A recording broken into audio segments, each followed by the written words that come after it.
Spring is in the air, and with it, citizens of Manhattan begin the annual spring cleaning. The Kansas Association of Broadcasters have made a decision and casted their ballots. Find out which K-State students left with hardware.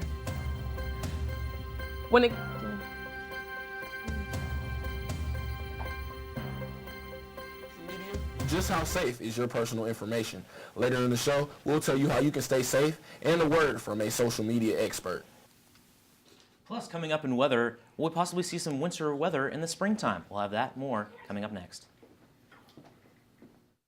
This is KKSU-LD, covering Manhattan, Riley County, and the Flint Hills, broadcasting in high definition from Kansas State University. You're watching Channel 8 News. Hello and welcome to Channel 8 News. My name is Tiffany Horn. And I'm Chris Blasky. Thanks for joining us. K-State's basketball's Ahmad Rainwright was arrested by U.S. Marshals in Kansas City on Monday with a warrant out for Johnson County, Kansas. Rainwright was charged with 2 felonies, obstruction as well as fleeing and eluding. This is connected to an incident that took place in January, just after K-State's win over Oklahoma, where in a road rage incident, shots were fired at Rainwright's car. KSU Athletic Director Gene Taylor announced Monday that Rainwright has been suspended indefinitely by K-State Athletics. Maybe you have seen some smoke around the area and the Kansas Prairie area in the last few weeks, but don't be alarmed. We are nearing the end of the usual prairie burning season, but you may not know why. This video is from the burn just a few months ago. The Kansas Environmental Education Program calls this prescription burning, where the workers set fire on purpose to restore nutrients to the soil and to preserve the tallgrass ecosystem that the Flint Hills is known for. Recent research at the Kansas Prairie has found that burning does not need to occur every year or in specific times of the year. With good weather conditions and by using a variety of controlled techniques, after burning, the grass regrows stronger than before. Well, the prairies are burned because fire is essential to the management of a prairie. Without regular burning, the invasive plants like the dogwood and sumac and eastern red cedar will get established, and you will no longer have a functioning prairie. Construction is still underway in Central Park of Manhattan on Juliet Avenue 3-phase reconstruction project. Crews are about 5 to 6 weeks away from completion of the first phase of the project, a stretch of Juliet Avenue running from Bluemont to Laramie Street. Due to the historical nature of location, the city of Manhattan opted to relay the brick in place of what was original brick layered over 100 years ago. Robert Ott, Director of Public Works for City of Manhattan, said that the weather hasn't been helpful with the special brick construction over the past few weeks. Basically, we're building the road twice. You have the strength of the concrete, which is 6 to 7 inches below the brick, and then sand is anywhere between 1 inch to a half an inch, and then obviously those brick pavers are laid on top of that sand. Yeah, the weather's playing a little bit of havoc. We hope to be done in the next, say, 45 days with phase 1. Phase 2 and 3 of the Juliet Avenue reconstruction project will last until 2019. Fake Patty's Day may have come and gone, but all the trash didn't go with it. The annual MHK Spring Cleanup event is back to help make sure that the Manhattan remains a squeaky clean place to live. Channel 8's Brett Huntington has the story.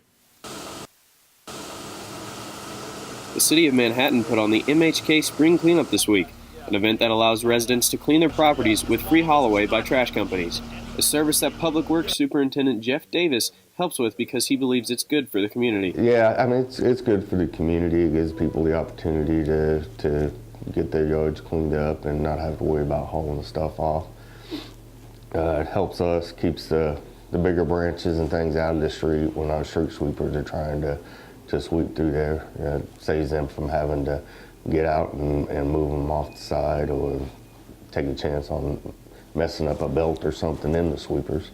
So yeah, it's good for the community and makes Manhattan look nice. The city of Manhattan enlists several different trash companies to help them with the spring cleanup to make sure the city's staying clean. The trash companies go to different areas of town each day during the cleanup to make sure they get all of Manhattan. One garbage man, Joseph Bruckerhoff, says he does the route for the cleanup because Manhattan is his home and he wants to help it look safe and clean. I grew up here, so it's very important to me that the community and the whole town is, clean and someplace that people want to come back to and visit, and just all around grow up. So There are rules to what the MHK cleanup crew will pick up for you, however, so be wary of that when it comes time for your pickup. With a cleanup, we can pick up anything that's household furniture and things to that effect. They ask that there's not any hazardous material, tires, things to that effect, anything that the landfill generally would not accept. As the MHK spring cleanup is annual, it will be back next year to help residents keep Manhattan clean. From Manhattan, this is Brett Huntington, Channel 8 News. If you'd like to learn more about the do's and don'ts of the MHK Spring Cleanup, or more about the services the City of Manhattan has to offer, you can visit their website at cityofmhk.com. Along the Easter holiday, the KState 48-hour film festival took place last weekend. Find out more later on in the show. But first, how is social media recording your daily activities? All this and more coming up. I was so pleased with what I saw on the discussion boards last night. Who started the module? KState Global Campus offers flexible online learning, the same name brand education, quality programs, and recognized award-winning professors with the flexibility to fit your life. Here you are, sir. Can I get you anything else? For your comfort and safety, light baggage must be stored in the overhead. KState Global Campus, always on, always there. When I hear the phrase giving back, it means opportunity for me to do something for others. Volunteering exposes you to different ways of life and different people around the world. They teach you just as much as you teach them. It allows you to understand the social issues that we face. The only people who can resolve those social issues is us, and that's starting with our community. I think for me it means just really embodying what it means to be a part of that K-State family. K-State athletics team with Courts for Kids, and we went to Costa Rica, a town called Liana Veja. We went to Dallas to volunteer at Aid Services of Dallas. I believe everybody should have education, and that's why I volunteer at a high school. It's a family atmosphere, and we're here to take care of each other, and I think that K-State Proud and other things that students do really embody that family atmosphere that we've been taught since we got here.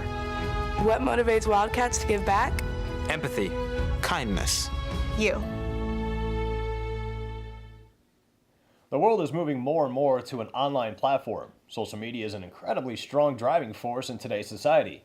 As the world moves into the direction, it is important to be aware of our online footprint, especially when so much of our personal data is involved. Our Channel 8 reporter DJ Renner is here to go more detail into the topic. Thanks, Chris. The world of social media plays a very big part in today's society. Every day, people are using social media as a way to interact with people they know or do not know. However, with every move you make on the internet, someone is trying to take advantage of your personal affairs. Back from practice, and I just got a text from a random phone number that said, "Hey man, I got your Instagram account, and if you want it back, you have to pay me $300." So I immediately got on my Instagram app, my phone, tried to log in, and none of my stuff was working. According to a study by the University of Phoenix, nearly 2/3 of U.S. adults with social media accounts say they have been hacked. When it comes to the web, your personal information is subject to being stolen at any time. Hackers are not the only thing you need to consider when it comes to social media. You have to be accountable of your own actions as well. You have to keep a close watch on what content you like and who requests to follow your account. There's a consequence with everything you do in the world of social media. This leads us to the next topic of discussion, personal data recording. This week, we took a look at how social media affects people's everyday lives and how their choices play a big part. Facebook is feeling the fallout after it was revealed that this tech giant was releasing the personal data of its users. The public received word that a data firm, Cambridge Analytica, indirectly harvested 50 million Facebook users' personal information in order to produce targeted ads intended to sway political opinions. Freaked me out. It's just one of those things like how you don't realize how much people are paying attention to the things you didn't think they were paying attention to. There are precautions you can take. You don't have to, I don't access Facebook on my phone or mobile devices at all. When you're trusting somebody with private information like Facebook, in my opinion, is important. I know that they have to make money somehow, and We use these applications and we demand that they be free, and we demand that they not have intrusive advertisements. According to the whistleblower, the breach occurred through a loophole that allowed a third-party app to access 270,000 people's Facebook profiles. These users expressly gave permission by simply pressing allow. Through the friends list, the app was able to access 50 million Facebook profiles, subsequently harvesting all the recorded data that Facebook had on them. So even if you don't use an app that steals your data, being connected to a person that gives an app permission is enough to lose your own. I have learned a lot about how social media works. I would definitely be on my P's and Q's when it comes to my internet surfing. Joining me now is Channel 8 reporter Josh Yankovic. Josh, after some investigating, what did you find out about the data harvesting that's going on? Thanks, DJ. People are just starting to wake up to about how much information they're sharing. Yesterday, I sat down with Dr. Alec Terfeltiller, who is an expert on social media and a professor here at KState. He broke down the most important things to know. I think the most important thing is for everyday citizens just to be aware. Be aware of what you're posting. Be aware of how your data is being used. Think twice before you sign up. I think that's where it starts. And just know that you don't have as much control over your data as you might realize. What's the biggest focus that you think we should be on? I think media literacy, just being aware of how these companies work, how they make money, how they collect your data, how they sell that, how they use that for marketing. I think a lot of people just aren't aware that it's going on. They see some ads on Facebook, they figure, oh, that's probably based on what I'm interested in, but they don't know to what extent Facebook is collecting that data, your behavioral data, the things you do on Facebook, things you do outside of Facebook that are connected apps, things that you like. Obviously, well, if I like this, Facebook knows, but if you go to their page and comment on their page, Facebook's keeping track of that. They're thinking, okay, that represents some sort of interaction. Facebook is coming up with a profile of who you are, of how you feel, politically, whether you're conservative or liberal, how you feel about different brands, what your lifestyle's like. They're trying to create this profile of you based on all these data points, and it's everything you do on Facebook is being collected and being monitored. So I think the important thing would be for people just to really be aware of how much every interaction you do on Facebook and even through Google is being captured and held onto and parsed, and algorithms are being applied to it to kind of formulate how marketers can best reach you, how advertisers can reach you. On one hand, that's a good thing for you getting really personal advertising that makes sense, that you're getting things you might actually be interested in, but at the same time, that means that you've got to give up quite a bit of your privacy. You've got to give up quite a bit of information about yourself. And I really don't think people are quite aware of how deep it goes. That might hopefully change the way people behave. Maybe not everything needs to be on Facebook. Maybe you don't need to share everything. Maybe there's some stuff you can hold back, knowing that Facebook's keeping track of it. They're going to have a record of it. And that's kind of what you get for using Facebook. And so I think, like I said, that it begins there. Know that. If people know that, and that changes their behavior just a little bit, that's going to make you that's going to make you more safe in the long run. There are a few things that you can do to start controlling the data you share, but above all, staying aware is key. Well, that's all we have for you for today's segment. Don't forget to check those privacy settings. Now back to Chris and Tiffany. See how sports and social media are colliding. Also, an update on the new baseball training facility. And look back at the SGA election numbers from this year's presidential race. We'll be right back.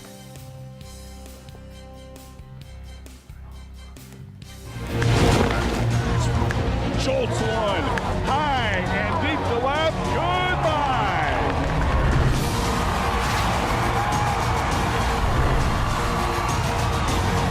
Shot to right, KState's going to try and score two. Another play at the plate, but this time Brevin slides past the tag.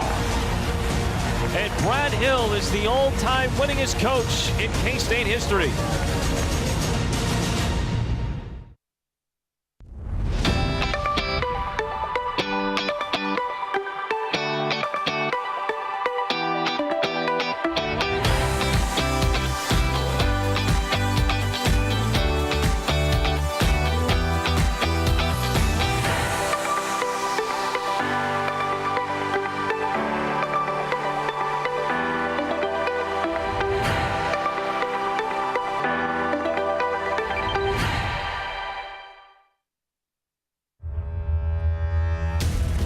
are a family that does not tolerate discrimination of any kind.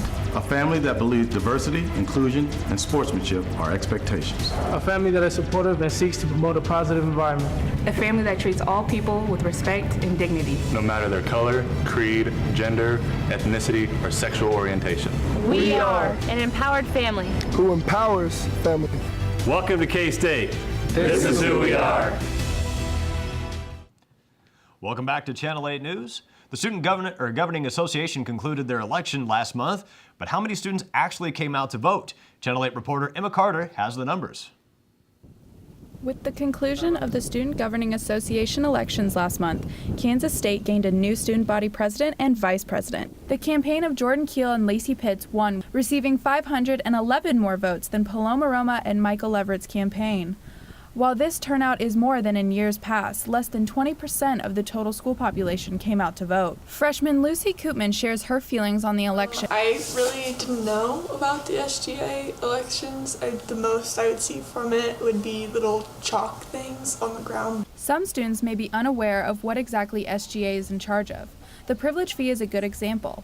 According to Kansas State's website, each semester individually, students pay a little over $400. Multiply that by all the students who meet the requirements, and elected SGA officials have close to $17 million at their disposal.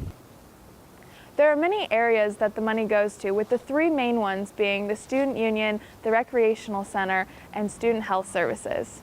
Student body president-elect Jordan Keel has more on why students should be aware of this fee.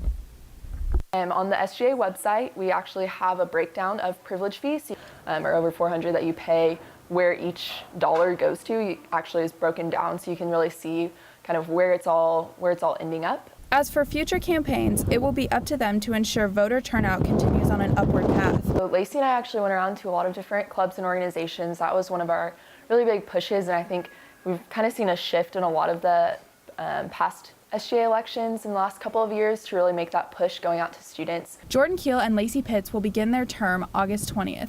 In Manhattan, I'm Emma Carter, Channel 8 News. If you are interested in more information regarding the privilege fee, you can visit the K-State website or by attending an open session hosted by SGA. This week, former members of our very own Channel 8 won big at the Kansas Association of Broadcasting Awards. The event took place last Tuesday and was held at the Union Ballroom. Students Bridget Howard and Brady Buckty won first place for their package Black Student Union Supports KSU Unite in the Hard News category. Brayna Garcia's package DACA Hits Home took second. In addition to these additional awards, Channel 8 won first place in the complete newscast with their show KSU Unite. When asked about how representing K-State at the awards felt, Howard had nothing but praise for her fellow Channel 8 News classmates. It feels good, and honestly, like when we found out about it, it's like all our hard work paid off. I know that the class itself, Channel 8, we all worked our butts off to get to this place, and Drew and Tom, they pushed us, and that's why this show and this package got the awards that they did, and I don't think we would have been able to do it without all of them in our class. Last week, some students may have seen some interesting sights on campus. 13 teams of students got into character to compete in the K-State 48-Hour Film Festival. This film festival gave students the opportunity to collaborate and to create their own films from the ground up. Each team is competing to win thousands of dollars worth of filmmaking equipment. In addition to competing to win, some students compete to hone their filmmaking skills. And it was a great learning experience because I guess I was the team captain for my team this year, and all the logistical things and just planning it and stuff was a really good learning experience. Now, the film festival looked like it could be quite interesting, but the weather this time around, it's going to be even more interesting. Looks like we might actually have some snow coming up this weekend. I just want to know, when is spring going to happen? Absolutely. I guess our weather anchor, Jared, can give us more information on it. Jared? Thanks, guys. We might have to wait a little bit longer than we expected. First, let's start off in the West Coast with the national weather forecast. We've got Seattle 50 degrees. It is cold and rainy as it normally is this time of year in Seattle. Take a look towards Los Angeles. Actually, a little bit more frigid than we expect there as well. That's kind of the general consensus around the country as we move towards the East Coast. As you see, 32 degrees in Chicago, right at freezing, and then up towards New York, 38 degrees and sunny. And then Jacksonville is going to be a little bit colder than expected there as well. Let's go and take a look at the Kansas map now. 50 degrees here in Riley County. And then our rival city, Lawrence, experiencing some troubles with the cold weather as well, 39 degrees. A little bit warmer as we move down south towards Sedgwick County and Wichita, 47. And as we make our way towards the western part of the state, it'll be 47 degrees in that area. Let's take a look at the 24-hour agenda. It's going to be 67 today. Fantastic weather for some outdoor activities. And let's go ahead and move towards the sunrise portions of tomorrow morning. It'll be 39. The cold front's going to come through. And as tomorrow comes in, we'll see a 40-degree high. And as K-State baseball gets going, they'll have a tough weather situation with 2 to 3 inches of snow. Let's send it back to the desk. It's going to be a cold weekend, but sports is heating up next. Stay tuned right here on Channel 8. Bases loaded, 1 out, bottom of the 9th. Cats and Sooners tied at 5, and the Cats trying to win a Big 12 title for the first time ever. Outside, it gets away to the plate. Kansas State has its title. Ships it in the middle, a header into the goal, and a score for K-State.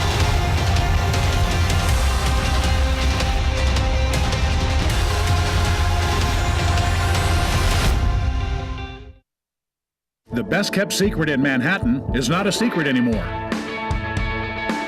I'm Wyatt Thompson, the voice of the Wildcats, and welcome to JP's Sports Grill. With daily chef-inspired specials, a full bar, and a diverse menu that has something for everyone, this place is guaranteed to impress.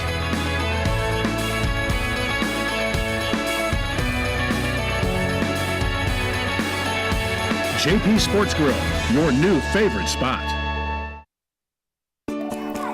I was so pleased with what I saw on the discussion boards last night. Who started the module?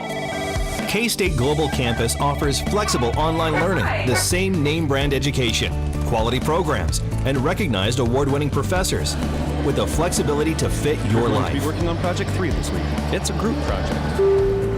For your comfort and safety, vital baggage must be stored in the overhead. KState Global Campus, always on, always there. Welcome back to Channel 8 News. Now we go to Chase Swinson with your weekly sports update. Thanks, guys. Welcome all you rowdy Wildcat fans to the Sports Corner. Let's go ahead and take a look at K-State baseball, shall we?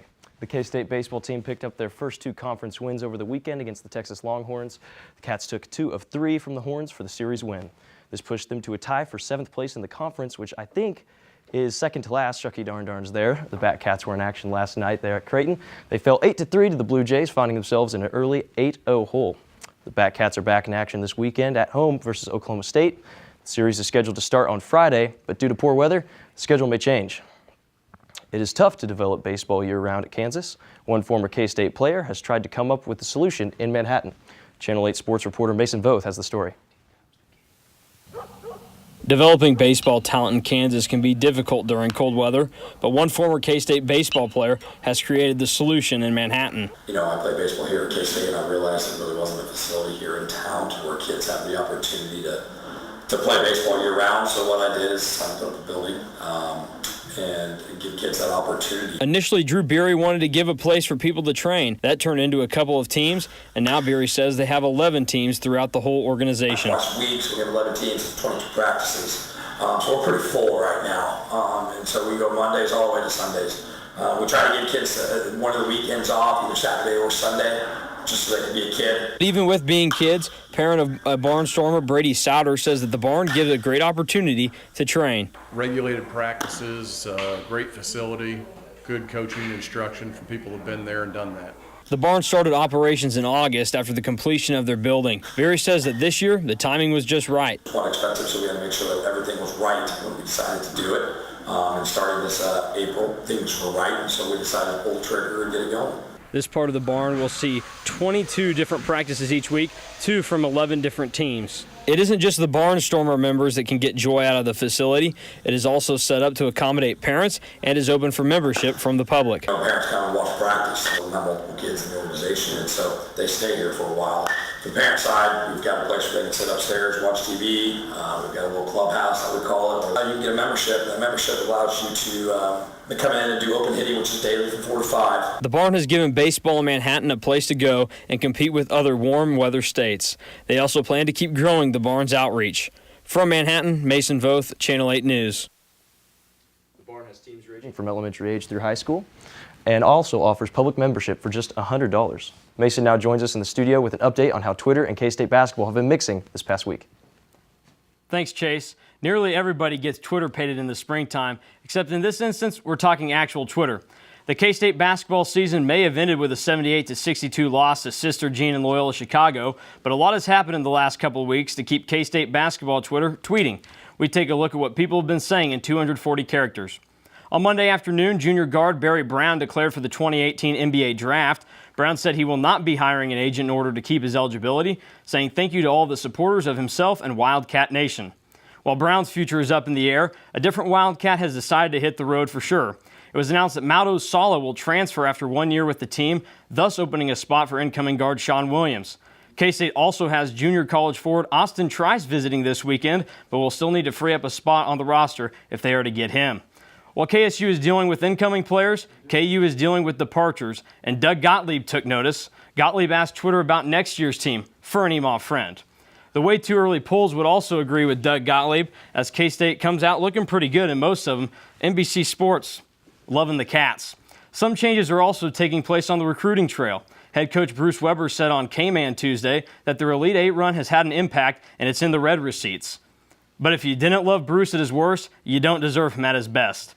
That's all we have for you from the Twitter world. Back to you, Chris and Tiffany. Thanks. I'm looking forward to watching the Cats during next year's basketball season. And do you think that they could top this year's run? I think there's a chance. I think it all depends on the roster. We'll see when we come right back.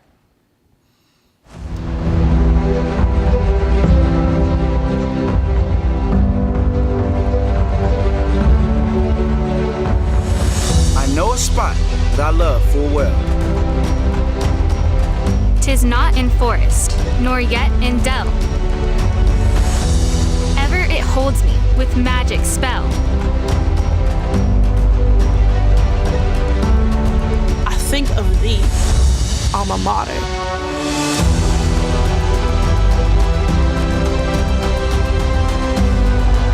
We'll carry thy banner high. Long, long, may thy colors fly. Loyal to thee, thy children will swell the cry.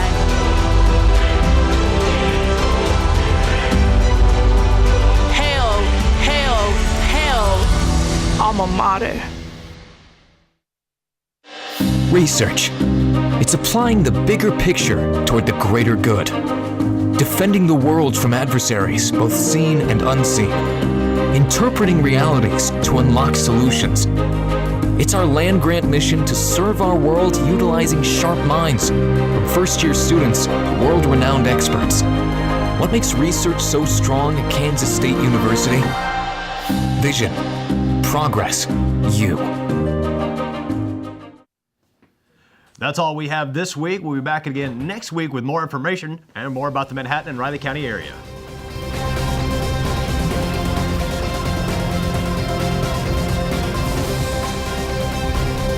This is Channel 8 News.